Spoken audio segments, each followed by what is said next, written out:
Hi everyone, I am Jeep, and today I want to talk about Uriel, an incredibly strong Warframe. Do you like to set the world on fire? Then he's the right frame for you.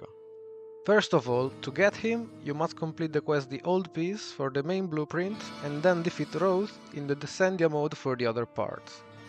Now let's talk about skills. His passive lets us have 3 demons that will follow and help Uriel with their own skills. The first one, Katenak, aims to an enemy and blocks it with a chain, linking up to 5 enemies, staggering them, slowing them down, and dealing damage over time.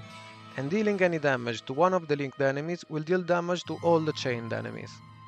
The second one, Gulfagor, lunges at an enemy target, staggering it and dealing damage over time. The target will be marked, and if we kill it, it will drop health and energy orbs, and Gulfagor will create a ring of fire that will deal hit damage and inflict the status every 0.5 seconds.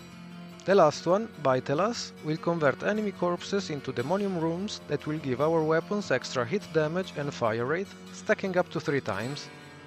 Now let's talk about the active skills. The first one, Infernalis, creates a fire aura around Uriel, dealing constant hit damage and applying its status every second. This can be an amazing buff to our survivability due to enemies panicking constantly whenever a hit proc is applied, so increasing its range means reducing the amount of enemies that will be able to attack us. As a bonus effect, rolling midair while Infernalis is active will let us turn into Uriel's flying form, allowing us to move around at very high speed. The second skill, Remedium, cleans Uriel from status effects and heal him and his minions, granting invulnerability during its animation. If any of the minions are dead, they get revived by activating Remedium. This is an incredible skill for survivability, especially for shield gating. The third skill, Demonium, drains 10% of our minions' health to send out their souls to seek enemies, explode on them dealing hit damage, and applying a damage vulnerability to them. If Infernalis is active when we cast Demonium, the souls of our minions will also set the enemies on fire, applying hit procs on them and surrounding enemies.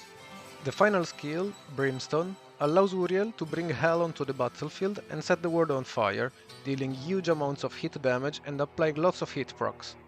After the first hit, Brimstone will damage enemies again and apply hit procs every 0.5 seconds, and each consecutive Brimstone hit will increase the hit damage by 100% up to 1000%, which means 10 times the damage.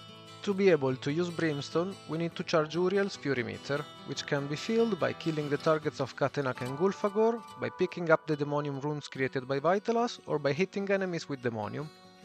The best way to charge Brimstone's Fury Meter is basically to constantly interact with your minion skills and to keep attacking your enemies with Demonium.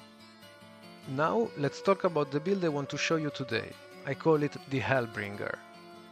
I love the concept of setting the world on fire, so we focus on Brimstone by building for a lot of strength and range for both charging up the Fury Meter quickly and to burn everything to death without struggling in the survival aspect.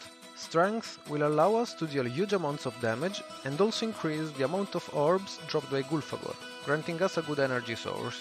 Range will improve our survivability through Infernalis, our chances of generating orbs constantly thanks to Gulfagor being able to reach even further enemies rather than just close ones, and of course it will allow us to turn the battlefield into hell in an almost 40-meter radius thanks to Brimstone. The mods we use for strength are Growing Power, Blind Rage, Transient Fortitude and Precision Intensify. As an extra mod to boost our damage, we also use Archon Vitality for its secondary effect. Then for range we use Stretch, Augur Reach and Overextended. In this build I run the Archon version of Stretch because my companion is able to proc electricity and the energy regen effect. As the last mods, we use Continuity to compensate the negative duration from Transient Fortitude and to grant a little extra to our skills, especially good for even more damage on Brimstone due to its scaling mechanic, and Prime Sure-Footed for avoiding being knocked down. If you don't have Prime Sure-Footed, don't worry, just run Handspring, it's almost the same. In the Arcane slot, we use Molt Augmented and Arcane Camisado for the extra strength, and for the Archon shards, we use 3 Tau blue ones for energy, 1 Tau purple for the health to energy conversion effect, and 1 Tau yellow for the casting speed.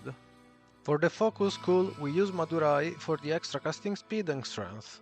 Alternatively, if you're struggling with energy, you can consider using Xenoric to solve the issue. I also want to point out that there are some great alternatives to mods and arcanes. It truly depends on how you want to play him. Some great alternatives for the build can be, for example, adding Equilibrium or Streamline instead of Augur Reach if you feel like you don't have enough energy. Some other great arcane alternatives can be Arcane Steadfast in case of energy issues, or Power Ramp if you feel like Kamisado is not the best when you play in a team. Alternatively, you can also consider running Arcane Hotshot and or Topaz Shards for extra crit chance on your weapons if you feel like it. Now, as we mentioned it earlier with Archon Stretch, let's talk about our companion of today. The Hound is, in my opinion, the best primer companion in the game, thanks to the combination of the mod Manifold Bond and its precepts Synergize Prospectus and Repo Audit. By modding its weapon, we are able to spread most importantly viral, magnetic and hit. The hit priming from the Hound will also greatly boost our skills damage thanks to the armor strip effect already being active and thanks to the hit inherit mechanic. For those who don't know what hit inherit is, it basically means we can boost our hit procs of everything through the hit mods affecting the very first hit proc on the target. By using this mechanic, we can also greatly increase the utility of Contagious Bond, as whenever an enemy dies to a hit proc where at least the very first one was from the Hound, it will count as a Hound kill. If you want to get an even bigger result by using Hit Inherit, you can also use faction mods on the Hound's weapon. Another way to take advantage of this mechanic is to use our weapons for it.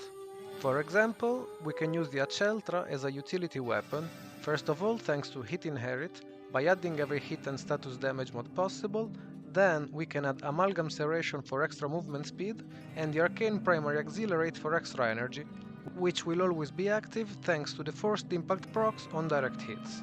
Another utility weapon that can be useful is the Grimoire, which can grant us different kind of buffs thanks to the tome mods, like an alternative energy source, additional strength or durations or more. To end the utility weapons topic, the last one I want to mention are the Praedos, which can boost our movement in both normal form and flying form. In addition to this, the new arcane Milicarine can give it even more utility by freezing enemies. With that said, utility weapons are definitely not mandatory, but can definitely make Uriel feel smoother. If you have reached this part of the video, I want to thank you. I'm having a lot of fun playing as Uriel, and I hope you can enjoy him as much as I do.